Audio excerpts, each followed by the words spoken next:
Hey guys, it is your boy Mike the Wrestling God Smith, and you guys are watching On Wrestling, the premier wrestling YouTube that focuses on Smackdown, Raw, NXT 205 Live, Impact Wrestling, and many more.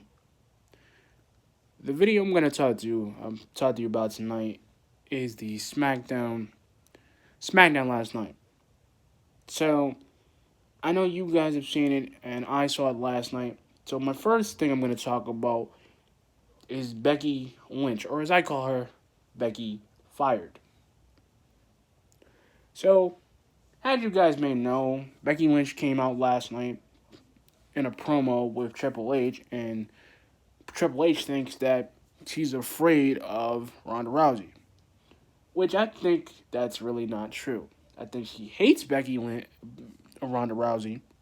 This is Becky Lynch, not me. And I think slapping Triple H is the wrong way to go. The reason why is because if Stephanie saw that, Stephanie would be coming out right now and kicking the crap out of Becky. And you know what? Her whole the man shtick isn't really working. The reason why would be she doesn't really have that je ne sais quoi.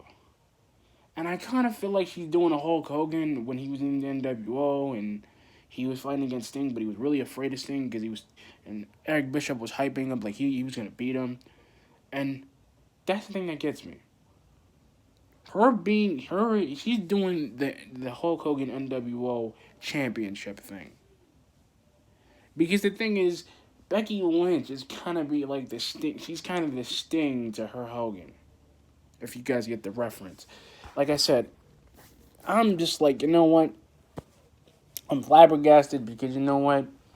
I did like the Daniel Bryan versus Jeff Hardy match because it was cool. It was something we've never seen before because I've been wanting to see that, and I'm glad that he's still here, that he's still doing it, and that's the thing that I want to really get him to do.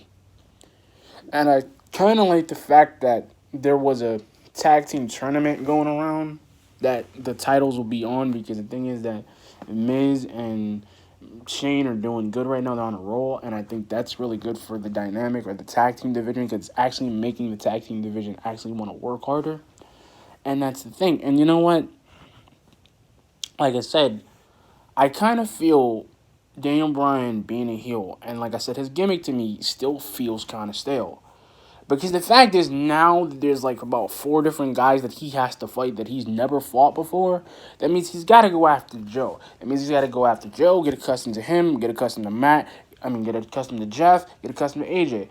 And the thing is, I want him and I want Randy to kind of be WWE champion, but I kind of want AJ and I kind of want Jeff to be. See, and this is the thing I'm talking about. Like now, SmackDown's actually doing the right thing rather than Raw doing the dumb thing and not making an Elimination Chamber match or making it a fatal four-way where everybody gets a shot. And, you know, I kind of feel like in this, like, stick right here, in this kind of, like, middle ground before Elimination, this is like the go-home show before Elimination Chamber, which is going to happen the next weekend. And I kind of feel, though, that it's kind of hitting the rock bottom right here, really. And I kind of feel like it is because the reason why I feel like it, quote unquote, because there's a middle ground for Elimination Chamber, but that's the thing. We don't know where it's gonna go because Randy could win, and it would make a lot of sense for him to win. And you know what, Jeff can win. I really want him to have a decent title run, and not such a bad title run like he had in 2009. I want him to have a good one. And I want him to be able to have one without him feeling outclassed or shadowed by anybody. And that's the thing. And, you know, like I said, guys, I'm a lot more calmer. I'm a lot more happier about this because, like I said, yesterday was good. SmackDown gets a B plus in my opinion because they're really good. Their show, the segments they're not drawn out. They're not boring. They're not long. And that's the point. Like I don't see a point where to have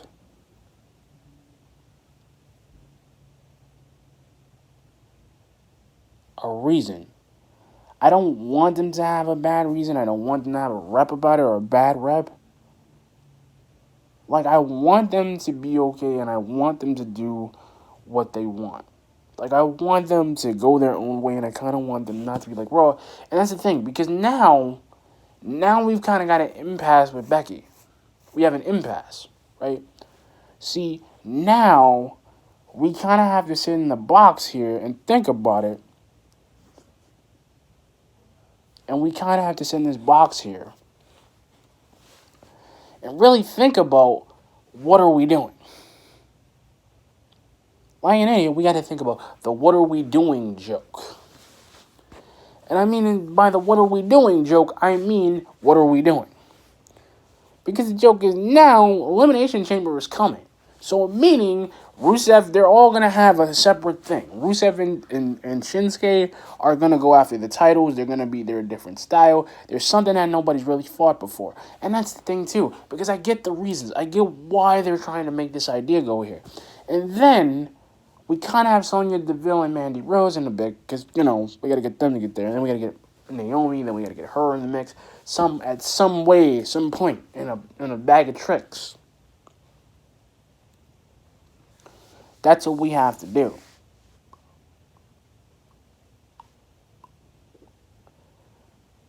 And that's what we kind of have to do. See, and now we kind of got to we got to kind of break the mold here. We kind of got to see what is SmackDown going to do with Raw. Meaning, they could do one or two things. Since we're going to Fastlane, and we kind of got to go through Fastlane to get to WrestleMania, and then after WrestleMania, we got to go through Backlash and No Mercy and all this other stuff to get to that point. See, that's where the whole meeting Asuka's going to meet Ronda Rousey thing.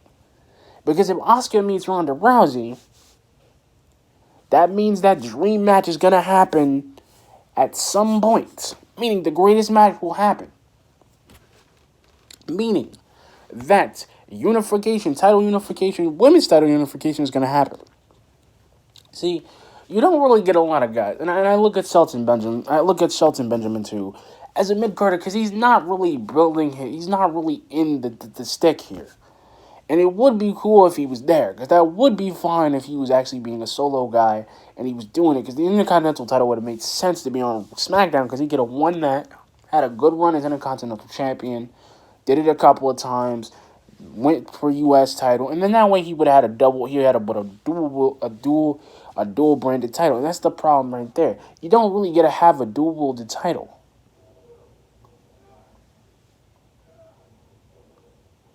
You don't. You see? You don't really get to have a dual wielded title because the one thing is, the dual wielded title, the title unification doesn't really happen. And I'm going to show you something. See, SmackDown has I'm gonna use this term very lightly, and I'm gonna use this term, and I'm hoping you guys understand. SmackDown has an uncanny ability to want to build. What I mean by that, they're gonna build, and that's what I mean. They have an uncanny ability to make any match feel like a 5-star match. Raw doesn't have that because they don't have a champion that won't show up. See, Daniel Bryan, like I said, his whole heel persona doesn't really interest me right now. Because I'm not interested. I'm interested in the challengers. All 4 of them. I'm interested in. I'm interested in 205 Live. Because I like the matches. And 205 Live was the bomb. I like Cedric Alexander, but I like Buddy Murphy because the guy just... I don't know, there's something about him that I like. But I like his whole shtick. I like his gimmick. I like it. And I like how WWE, SmackDown is making everything feel like it's supposed to and not feel like a dummy. And that's what I mean. Like, now that 205 is on SmackDown, that means everybody's coming. That means Mustafa Ali. That means he's getting in the mix. And that makes me feel like, okay, the cruiserweights are actually trying to get their weight up there. And that's the thing. Mustafa Ali's a great guy. I like Cedric. I like Buddy Murphy. I like Grand Metalik. I like Grand Metalik, Lucha House Party, Kalisto. I like them. I like those guys. I like the idea that they carry themselves differently. I like it. I like that they carry themselves differently. I like the fact that they don't push it, but they don't push them all. I like how they're not pushing it. They're just trying to get the hole to kind of work itself in there. And I get the idea because I don't feel like they're not bad. And that's the thing about Smackdown. It's a solid B plus in my opinion because the matches feel like I could sit down and watch 5 minutes of Smackdown and see the match happen. I like that AJ is trying to fight Daniel. I like it. I like the fact that they're actually giving it a shot. And it's not getting kicked in the neck about it. I like how it's not making it feel like this. And that was the thing. I like that Mojo Rawley is actually kind of being relevant. I like that I like how Zack Ryder's still relevant and he's still wrestling and he's still relevant. I like that. I like that mix. I like that idea. I like that mix. Then I like how Shinsuke and Rusev, they're two uncanny guys, but they're a tag team. They're a force. I like it. I like the idea. I like it. See, I like that. And I like how Shinsuke Shinsuke to me doesn't feel, and he's never boring. He doesn't feel boring to me. It feels like he's just changing. He's just going through the motions, but he's going through it in a nice, fluid way. And it's really kind of bewildering how they do it. It's like, okay, it's like how tonight's NXT gonna be, because tonight's NXT is gonna be off the freaking nut now, because now. And I'm making, this is just this is going to be a SmackDown review prediction for NXT. But now, like I said, now, Velveteen Dream, Johnny, and Black, meaning Aleister Black, and Tommaso Ciampa are going to go nuts. Because at the next takeover that will happen, which is probably going to happen before Elimination Chamber, meaning that it's going to be off the bomb. Because you know what? Johnny wants that title back. He had the taste of gold, so he's going to want it back. They're going to give him a rematch at some point. That's the point. They were supposed to do that after the takeover, to give Ricochet that rematch. But now he's got to go through Dream, and he's got to get the title from Dream. Then Johnny's going to have to get the title from Ricochet again. That was the point. Because it showed us, the NXT TakeOver showed us that Johnny Gargano, Aleister Black, and Tommaso Ciampa are willing to do anything, and even Ricochet and Velveteen Dream are willing to do anything for that title. And that's the point. They are fighting for both those titles. That's why I like it. I like the idea. I like the people going into a box. And I like the fact they're not letting... And this is not just being a top guy era. That means everybody who didn't get a title shot are getting some. Because they got to open that box up. They got to keep opening it to give everybody a kind of a bewildering thing. Because now that Shayna has to worry about Kairi Sane, she has to worry about Mia Yim. She's got to worry about all these new competitors, all these guys, all these women that are coming in. Have to worry about them. See, and now, and I mean this, right? Now that's opening up the floor. Now that Bianca Belair she's gonna want a rematch against Shayna Baszler. She's gonna want a rematch at that point. Now she's got to go through Kairi Sane. She's got to go through her. She's got to go through Dakota Kai. She's basically got to go through people that she wouldn't go through, but she has to go through them anyway. And to a point, she kind of has to take the box a little bit. So the box is going to open something, because the box is pretty much opened in this point. It's pretty much open in this box here. It's opened. See, now we have to sit around and not play Clue, but we have to sit around and think, what can we do to push it? What can we do to build this? What can we do to make something a reality? That's what they're trying to do. They want to build off of the back of the neck. Meaning that they are trying to do something. Meaning that they are trying to push the idea. Meaning that they are trying to push the giant rock, the boulder. And Mom's like, what do you mean by that? Well, to be honest with your mom, it's a boulder. They're trying to push the boulder off the brick. That's what they're trying to do. It's not a bad idea. It's not a bad plan. They're just doing it. And Mom's like, how do you know about that? Because, Mom, they do stuff for normal things. They're trying to push the idea.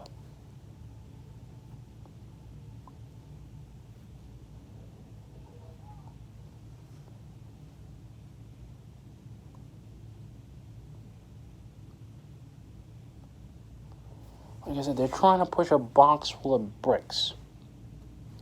They don't know how to push it. They don't know how to do it, but they're doing it now. And they're doing it the right way. Instead of, that's the thing, you got 4 guys going after the top guy right now, at the top of the mountain.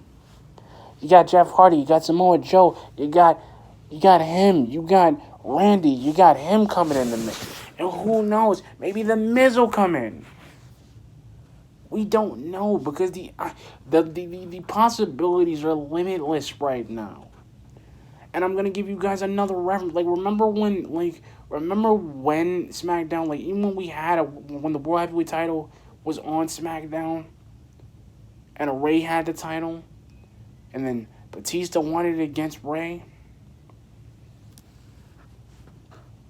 And even if they were best friends, they were just pushing the box a little bit. Because the idea of that box being pushed to bits is now going to be a bad idea. Because the centrifugal force, the idea, is to push, is to breathe, is to think about what are we doing in that sense.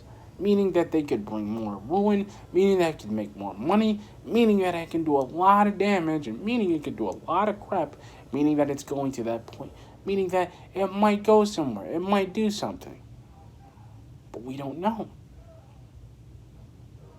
See, we don't know. That's the thing, we don't know. It's an uncertainty, it's an unknown. Because like I said, guys, tonight NXT is gonna be nuts. Everything's gonna be UK and regular NXT. It is going to be a point, because now that Toni Storm has the women's UK title, now that Pete Dunne has it, Walter is gonna want it, and Walter wants the title. I like the guy. He doesn't even act like he doesn't have no showman. He just came in with a really good swagger. He came in, the tension was palpable. You could cut it like a steak. It was like cutting it with a butter knife, and knowing that the butter knife could not fit. It was there, in that box. That's how thick that tension was. I was like, that's how thick the tension was? Yeah, that's how thick the tension was. The tension is that thick between tonight with NXT UK and NXT. Because real Ripley is gonna want that title. Because she lost it to Toni Storm. And I get the reason why And I get the reason why Joe Coffey came in there. He wanted the gold. He wanted to dethrone the Bruiserweight, but you can't dethrone him. I think Walter could do it, because we don't know that much about Walter. We don't know that much about him. But he's a beast. He's a monster. You get somebody like him in the mix, it's going to set off a whole mess of trouble. And that's what we need in NXT. Somebody to set off the bomb. Somebody to want to set it off. Meaning, it's going to have to take some type of idea, some type of planning, some type of nutbag, crazy, psycho planning to do it. Mom wouldn't really worry about it. Mom doesn't really think about it. And I'm telling you, this is what I mean. You need a guy who can set the bar high.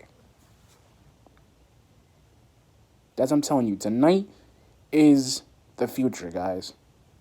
I see it. Like I said, SmackDown was really good yesterday. And I loved it.